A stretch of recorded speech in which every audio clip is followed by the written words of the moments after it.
Donc, bonjour les amis, j'espère que vous portez toujours très bien. Donc, je me présente une fois de plus, je suis Exponentiel Fodio. Et dans le cadre de cette série de vidéos sur les Journées Québec, je me suis dit que c'était important comme ça de fédérer toutes ces vidéos-là sous forme de playlist de vidéos pour te permettre comme ça de saisir l'opportunité, des Journées Québec, qui est un événement quand même intéressant qui existe depuis 2008, qui permet en fait comme ça d'offrir aux personnes qui désirent immigrer au Canada via le cadre en fait d'une journée, hein. On dit une journée, mais c'est tout un mois d'événements comme ça, de postuler aux offres d'emploi, publiées par des employeurs qui, comme ça, essaient de trouver la main-d'œuvre à l'étranger, pour des postes qu'elle n'a pas pu combler avec le bassin de candidats ici au Québec. Donc, c'est un événement très important qui s'organise beaucoup plus en Europe, mais de plus en plus qui est en train de s'intéresser comme ça au profil africain. Et voilà pourquoi j'ai partagé cette vidéo, parce que je pense que ça peut être une voie d'accès. Et comme je l'ai dit dans la playlist de vidéos, tu ne peux pas bâtir un projet d'immigration au Canada en te focalisant sur les Journées Québec ou bien sur des événements ponctuels de recrutement international.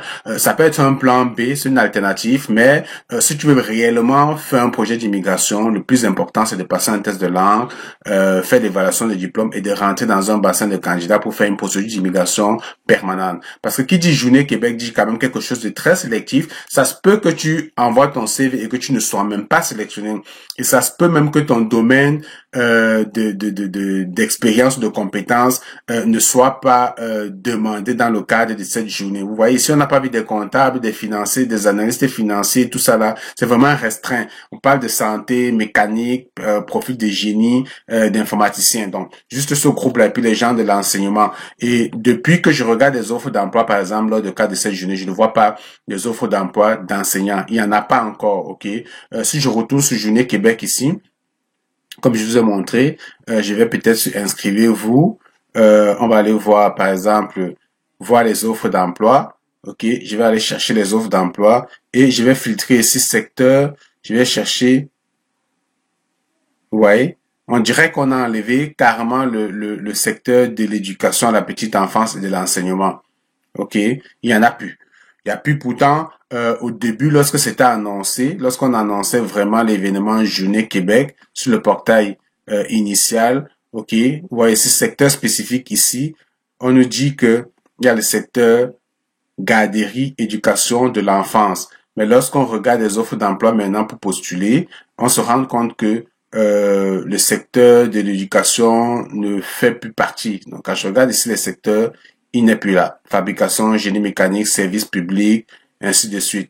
Donc, c'est très restreint. C'est tout ça simplement pour te dire que tu ne peux pas utiliser cet événement comme événement d'immigration, comme solution pour toi pour immigrer. C'est une alternative, prépare-toi, passe un très bon test de langue et rentre dans les bassins. En plus, même d'ailleurs, ces campagnes sont beaucoup plus avantageuses pour des personnes qui sont même souvent déjà dans les bassins d'immigration, qui ont déjà fait un certain nombre de choses, qui ont déjà un test de langue, qui ont déjà une évaluation de diplôme, parce que les employeurs vont beaucoup plus se focaliser dessus là pour aller comme ça leur donner une chance, pour aller les sélectionner parce qu'ils ont déjà les éléments qui permettent de faire une évaluation en fonction du marché du travail canadien. On est capable, on a reconnu leurs études, on est capable de faire une comparaison entre ce qu'ils ont obtenu comme diplôme et ce qui est fait au Canada parce qu'ils ont déjà leur évaluation. Au niveau des compétences linguistiques, on demande le français avancé. Ils ont déjà un test là qui permet de démontrer que voilà leur niveau de compétences linguistiques. Donc juste des éléments qui permettent de démontrer que vous avez tout ce qu'il faut pour répondre et satisfaire à ces exigences-là. Donc, je vous ai montré, si c'est la première vidéo que tu écoutes, sache qu'il y a une série de 4 vidéos qui sont déjà publiées dans une playlist intitulée Journée Québec. Une playlist, c'est simplement un regroupement de vidéos sur un thème. J'ai préféré fonctionner ainsi pour essayer de concentrer l'information afin qu'elle ne soit pas dispersée de partout. Donc, si les Journées Québec, c'est quelque chose qui t'intéresse, regarde simplement la playlist sur ma chaîne YouTube, cherche la playlist en question Journée Québec et écoute les vidéos. Vraiment de 1, 2, 3 dans l'ordre vraiment croissant. Ici, donc, je vais te montrer, parler de CV. Beaucoup de personnes parlent de CV canadien, de modèles de CV canadien. Je vais te permettre de comprendre que le CV canadien, ce n'est pas quelque chose d'extraordinaire. Ok. Dans la précédente vidéo sur le site de Journée Québec, lorsqu'on s'est inscrit et qu'on était en train de compléter le profil, j'étais donc montré comment, ok, tu pouvais aller télécharger le gabarit et le mettre à jour. Ok. Il y a un gabarit qui existe déjà sur la plateforme. Ok. Il y a un gabarit qui existe déjà sur la plateforme, donc je vais essayer de me connecter. Donc ici, lorsque je vois une offre d'emploi, comme si je peux cliquer sur postuler. Lorsque je clique sur postuler, il va me demander de me connecter. Si j'ai déjà un compte, je peux me connecter. Si je n'ai pas encore de compte, je vais aller m'inscrire. Je t'explique ça dans la précédente vidéo. Je me connecte donc avec tuto immigration @gmail.com. Et comme je t'ai dit, l'événement se passe en 2 étapes. Première étape, on soumet les candidatures. Deuxième étape, on est sélectionné en entrevue. Si tu es sélectionné en entrevue et que tu as besoin d'accompagnement, des questions d'entrevue, comment te comporter, comment réussir ta sélection en entrevue, tu peux donc nous écrire à cette adresse tuto-immigration@gmail.com. Ça nous fera plaisir de te coacher, de te préparer à ces questions d'entrevue-là afin que tu réussisses ton entrevue ou alors que tu mettes le maximum de chances pour réussir ton entrevue. Donc, il me dit que le mot de passe n'est pas bon. Je sais pas si j'ai fait une erreur. Bon, j'ai peut-être oublié le mot de passe. Ça me surprend. Je sais pas ce qui se passe.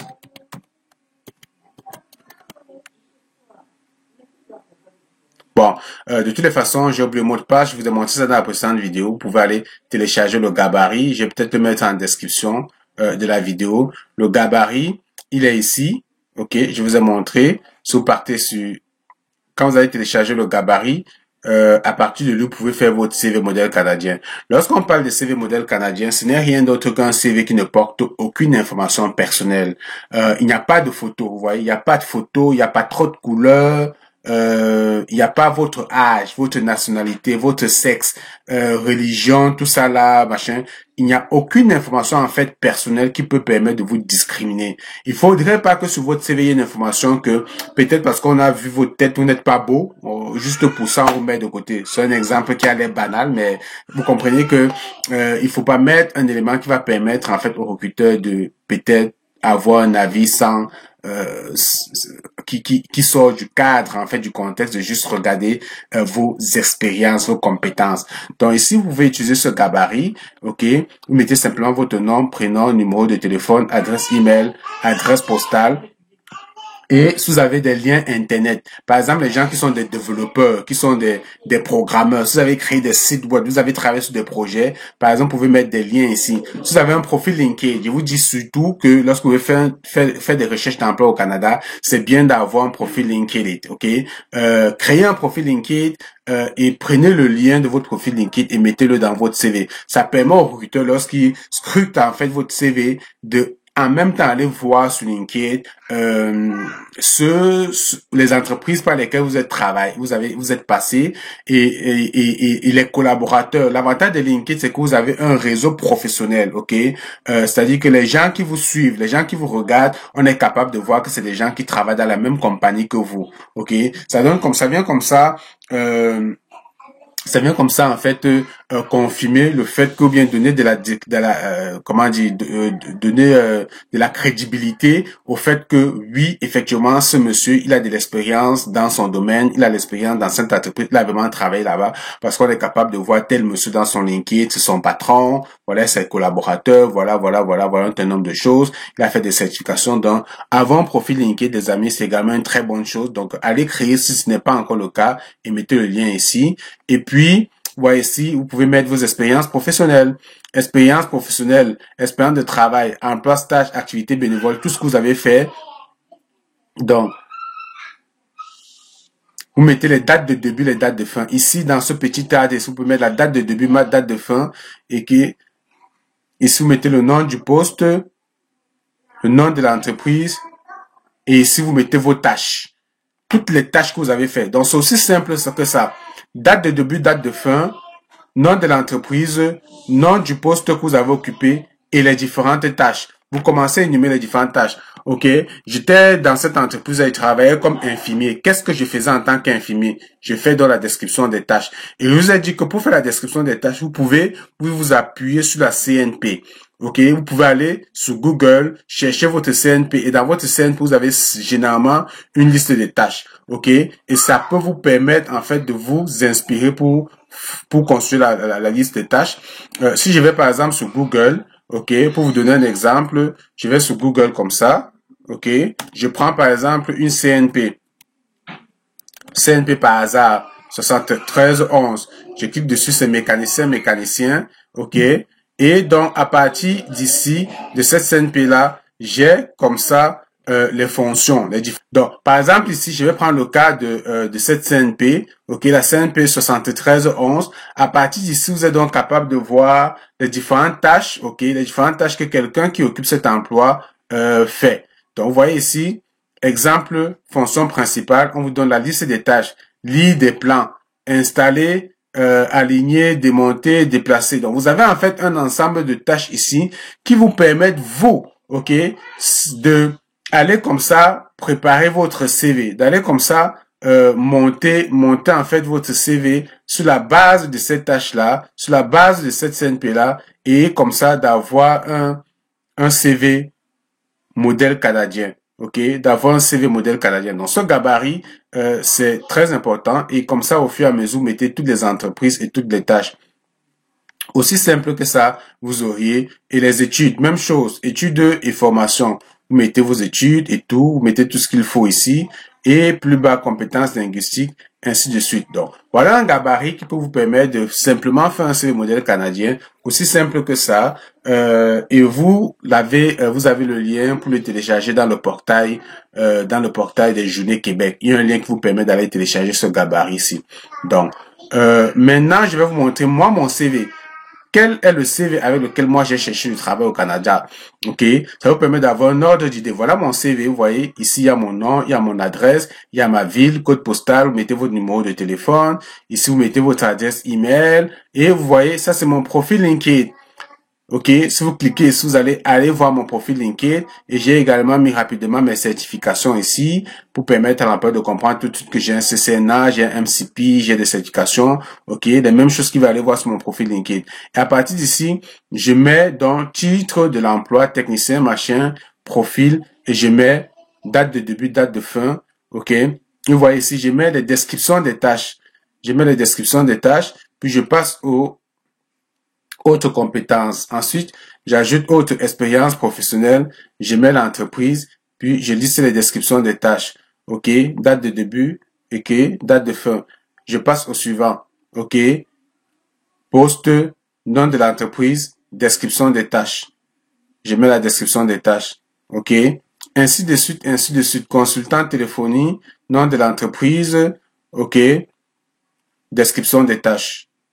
Aussi simple que ça. Donc, vous faites comme ça, du début à la fin, nom de l'entreprise, description des tâches, vous mettez maintenant vos réalisations. Vos réalisations, ça peut être toujours des tâches, vous pouvez mettre ça, tout ce que vous avez eu à faire, OK.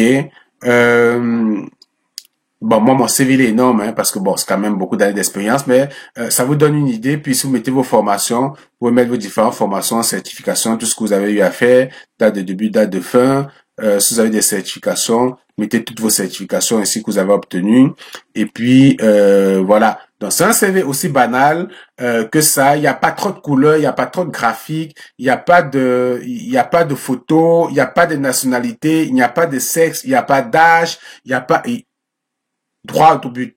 Droit au but, CV banal. Donc, lorsque de plus en plus beaucoup de personnes parlent de CV modèle canadien, CV modèle canadien, c'est pas magique, les amis. C'est simplement un CV qui n'a pas d'informations personnelles et à chaque fois, mettez simplement les descriptions des tâches pour les différents emplois que vous avez occupés. Donc, voilà un exemple ici que je vous montre et vous pouvez simplement vous baser sur ce modèle-ci. Vous avez la vidéo, regardez, OK, puis essayer de constituer vous-même votre CV modèle canadien.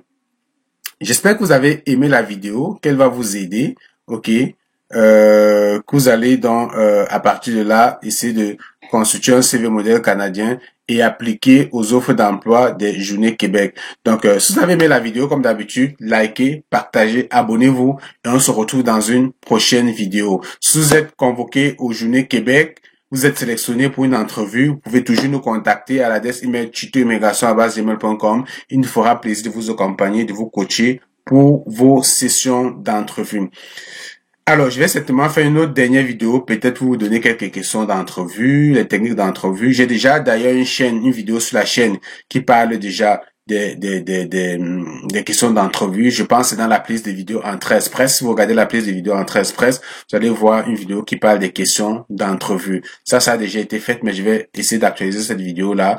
Ceci fait pratiquement la boucle de cette série de vidéos que je tenais à faire pour les Journées Québec, pour t'accompagner dans ce projet-là, pour t'aider. Surtout, tu as compris, quand tu vas créer ton profil, essaie de remplir toutes les informations comme il faut. N'essaye pas de postuler à toutes les offres d'emploi. Cherche des offres d'emploi ciblées. Concentre-toi dessus. Applique-toi et il y a de fortes chances que tu sois sélectionné en entrevue. Lorsque tu es convoqué en entrevue, c'est juste une bonne nouvelle. Tu passes à une étape supplémentaire, ça ne veut pas forcément dire que tu seras sélectionné. Il reste maintenant à te préparer en entrevue, vraiment connaître l'entreprise, maîtriser l'entreprise, être capable de bien te vendre. Ainsi, tu vas réussir ton entrevue d'embauche au Canada. On se retrouve dans une prochaine vidéo, les amis. Salut et bonne chance dans votre projet.